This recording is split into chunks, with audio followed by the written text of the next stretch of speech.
With just a few days to go in his administration, President Biden is blocking oil and gas drilling in more than 625 million acres of U.S. ocean, the largest region a president has ever protected using this authority.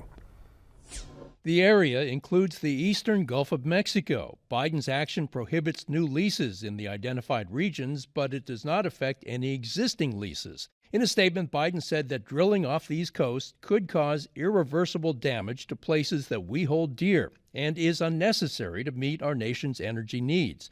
He added that as the climate crisis continues to threaten communities across the country and we are transitioning to a clean energy economy, now is the time to protect these coasts for our children and grandchildren. President-elect Trump, who campaigned on the slogan of "Drill, Baby, Drill," said this week he would end Biden's ban on day one when he takes office. Biden's actions could be difficult for Trump to undo, since they would likely require an act of Congress to repeal. Some may seek to deny or delay the clean energy revolution that's underway in America.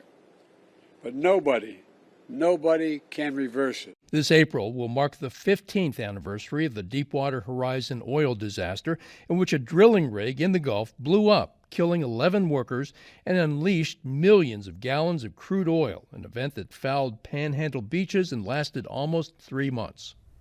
Travis, I'm wondering, what do people who live along the coast, who maybe make their living from tourism or fishing, what do they think of this? Look, Democrats and Republicans, we all agree we want to protect our pristine Florida environment. We're a tourism-based economy. No one wants to see an oil rig off of the coast necessarily, and within view of the Florida's coastline.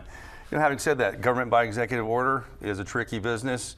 You can put one in and pull one back, and so I don't think it'll be maybe as hard to change later on.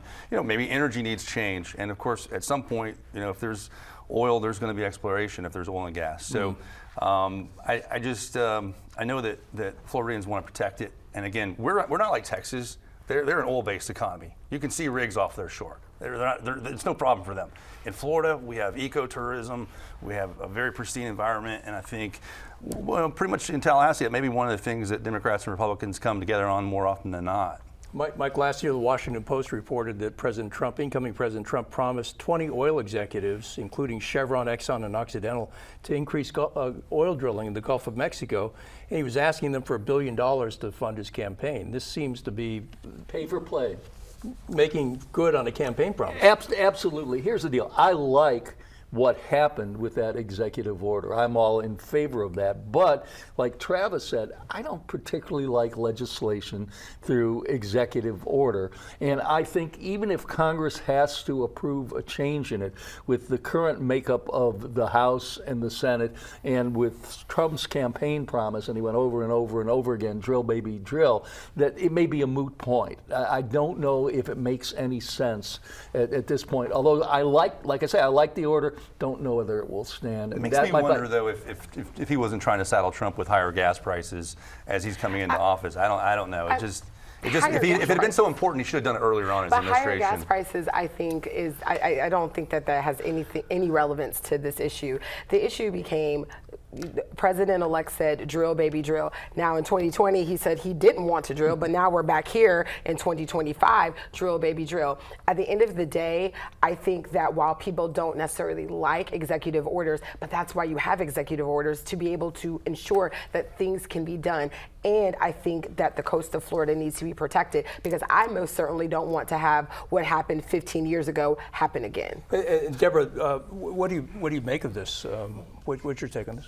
Well, Florida's been very proactive. In 2018, we passed an amendment. It gave us 9 miles on the Gulf of Mexico. It gave our Atlantic coastline 3 miles. Then President Trump came in 2019, and he extended that all the way through Georgia and South Carolina. So he was proactive.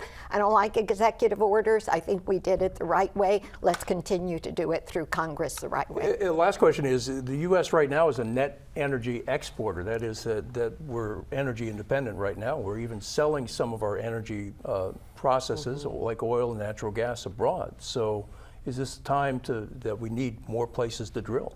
Right, but I also think that there is a time for us to think about how we can have cleaner energy, especially with climate change. I mean, I know that that's a scary word, but climate change is real, right? We're experiencing it right now with unprecedented, temperatures right now during January, but we experienced 2 natural disasters back to back. So I think that it's incumbent upon us to think about how we're going to have, clean energy as oil drilling and all of these things affects our climate.